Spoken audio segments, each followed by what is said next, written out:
Ô, Rabino, eu quero aproveitar que você está falando sobre o terceiro templo. Teve um estudo que eu vi alguns anos atrás que diz o seguinte, que o sumo sacerdote ele deveria ter uma novilha. Essa novilha tinha que ser a novilha com especificações. Se não me engano, tinha que ser ruiva, vermelha, ela não poderia ser manca, enfim, ela tinha todo. Não era uma novilha qualquer. E eu nem sei se é uma novilha, tá? Tô falando aqui, mas você pode me corrigir se esse é animal ou não. É uma novilha, correto? E essa novilha, ela não nascia há muitos anos. Eu acho que há mais de 2, 3 mil anos. Parece que Israel tentava reproduzir, era um laboratório geneticamente e não tinha sucesso. E parece que em 2019 ou 2017, não sei, nasceu uma novilha dessa maneira, exatamente como se fala que ela deve ser sacrificada. Isso é verdade? É mais um sinal de que o fim dos tempos está chegando, Jesus está voltando? Perfeito. Perfeitamente, porque, assim, na realidade, não necessariamente Yom Kippur, né? Existia o momento adequado para matar essa novilha, para ser esse sacrifício.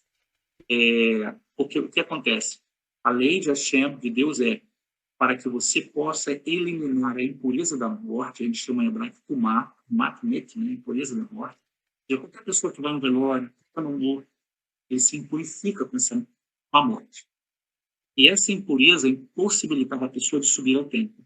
Durante 7 dias, essa pessoa tinha que fazer o quê? Ela tinha que ser aspergida em água e as cinzas dessa vaca vermelha, ou essa novilha vermelha, misturada nessa água, no terceiro dia e no sétimo.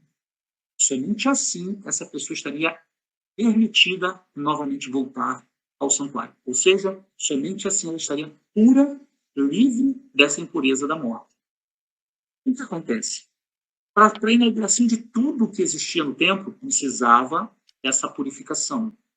Então, desde que a primeira novilha vermelha foi feita na época de Moisés, quando Deus ordenou. Tá? A gente chama em hebraico de pará do mundo. É uma novilha, imagina uma novilha marrom ou ruiva, esse tipo de vaquinha aí, esse tipo de novilha. Só que o que acontece? Ela não pode ter um pelo, eu disse, um pelo preto ou branco. Ela tem que ser totalmente vermelha. E assim, ela tem que ser fêmea, né? E não pode ter levado nenhum jugo, não pode ter carregado nada. Essa é a condição dela. Então, foram 9 paruta do monte, foram 9 vacas vermelhas abatidas ao decorrer dos anos, até acho que foram encontradas no Texas. Eu vou dizer para vocês. Então, qual é a questão? A questão é que, assim, quando você pega uma parada dessa, você tem que fazer uma fogueira, tem um altar, em cima desse altar você tem que colocar 7 níveis de lenha. 7 níveis de lenha. Aí essa vaca, essa parada do máximo, ovelha vem em cima, aí o sumo sacerdote faz as bênçãos devidas, e então queima tudo, queima ela toda. Queima ela, abate ela, né, faz a chefitão, e depois ela morre, sangue ela espargido, queima ela toda, tem que queimar tudo. Vai queimar o couro, os órgãos, os ossos, o intestino, tudo, tudo, tudo.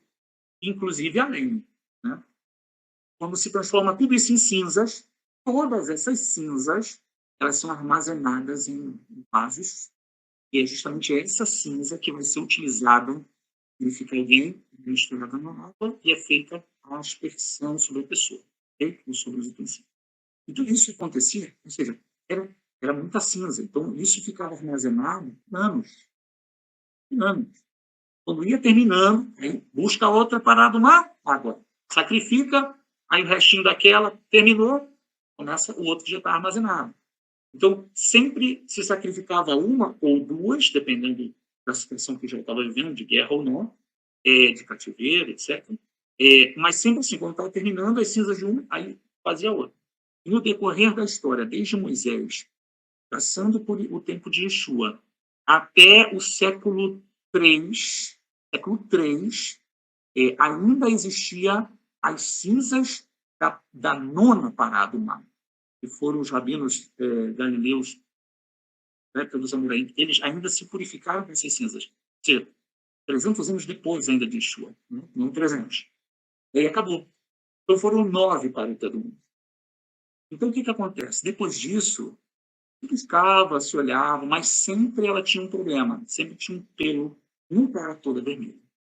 Até que se achou no Texas, numa fazenda, e a descrição disso é que a pessoa estava criando essas novilhas, era um crente. É um crente, é vivo. E ele sentiu no coração dele, da parte de Deus, que ele deveria fazer isso para o dia que Israel precisasse para o novo templo. Então, ele nasceu a vaquinha, né, a bezerrinha era vermelha, e ele foi analisando, beleza, não tem pelo nenhum diferente. Nasceu o outro, até que em Israel souberam disso, foram lá para verificar, fizeram, chequearam tudo.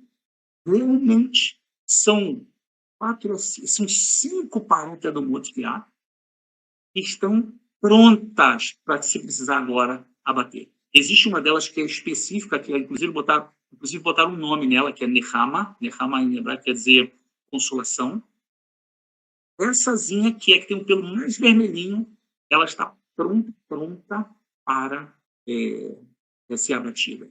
Aí tem até uma coisa interessante, que foi dito o seguinte, que vocês sabem que por questão sanitária no mundo inteiro, né, isso é lei mundial, os animais eles têm que ser contados, marcados, né?